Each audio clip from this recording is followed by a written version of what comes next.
Hey everyone, welcome back to Direct Focus. We're moving right along through the directorial career of the amazing Steven Spielberg.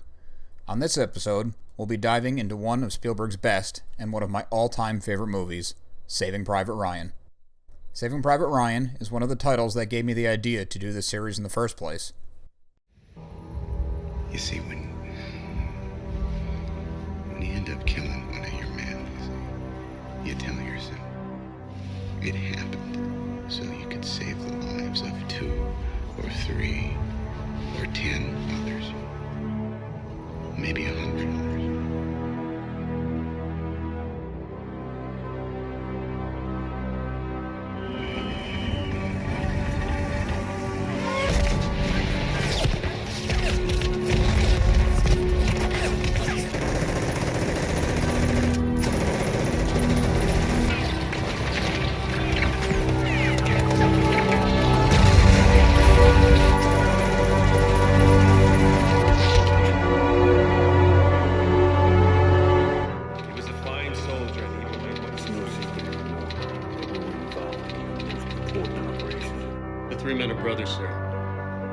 Learned that this afternoon their mother's going to be getting all 3 telegrams.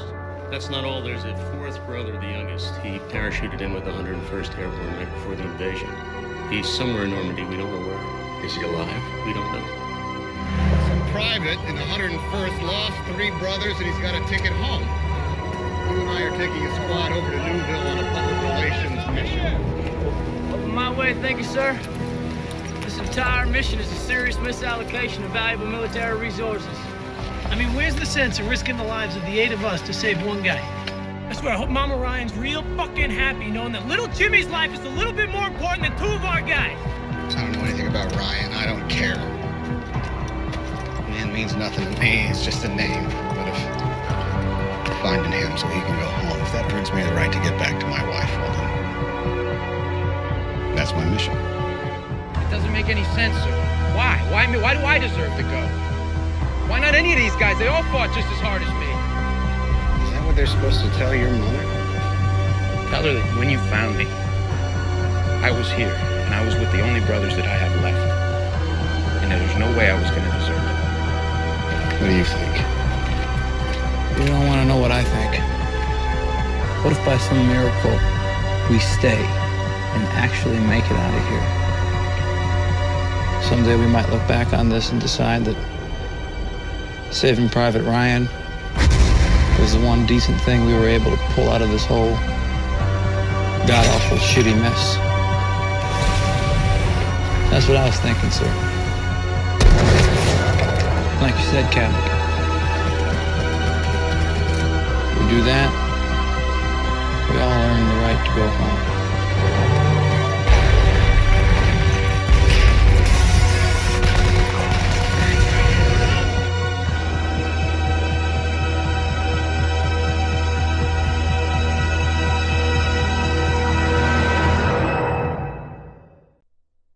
As a country, we find World War II and the era around it infinitely interesting. It's such an important and impactful time in history that showed what America really could do and be.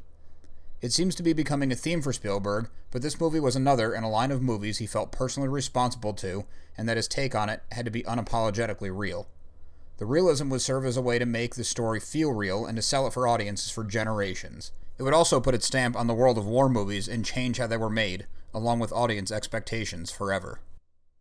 One pivotal scene, which will forever be iconic, is the infamous D-Day landing scene. This brutal 25-minute opening to the movie took every bit of talent Spielberg had acquired over his incredible career and forced him to innovate further still. The landing was shot in sequence over a full month. None of it was storyboarded ahead of time. The majority of the effects were practical. Over 1,000 extras were used, many of them current or former military. A large amount of Irish Army Reserve were used. Many of these were amputees who were fitted with prosthetics to simulate the loss of limb for the movie. Spielberg personally held the camera for the majority of the shoot. He literally hooked power drills to the sides of the cameras to give them that shaken look to disorient the audience. The drab colors were also his choice to set the period and feel of the movie.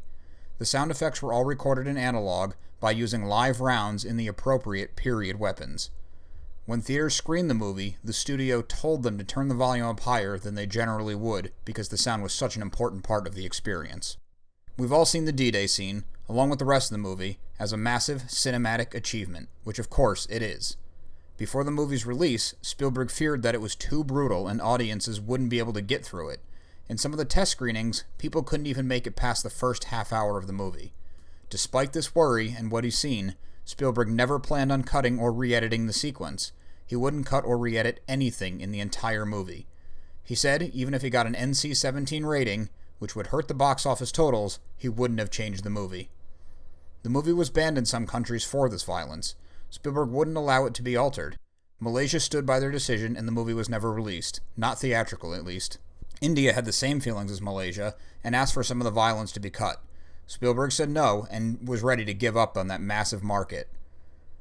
The then-sitting Home Minister of India watched the movie himself and was so impressed by it, he reversed the decision and released the movie unaltered.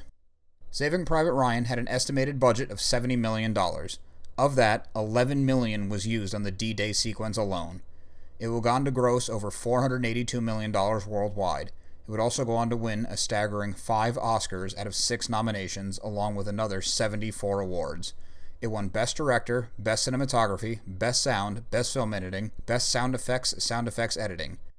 How it didn't win Best Picture is beyond me. This would be the last movie to be edited in analog to win the Best Editing Oscar. It was the highest grossing movie of 1998, and it would be the last time an R-rated movie would lead the yearly box office until 2014's American Sniper. John Williams once again collaborated with Spielberg on another monumental score, but was ultimately robbed of his Oscar. While the entire cast is incredibly impressive, Tom Hanks and Matt Damon are the standouts. Damon was cast and Spielberg wanted an unknown talent. 1 year before Ryan's release, Damon won a slew of awards for Good Will Hunting and became an overnight superstar. The cast was sent on a grueling 6-week boot camp. Damon was excused from this boot camp so that his co-stars would resent him and that would come across in their performances. Tom Hanks' own performance was so moving and real that he was made an honorary member in the U.S. Army Ranger Hall of Fame. Please remember to subscribe to our channel. We're working on new segments all the time.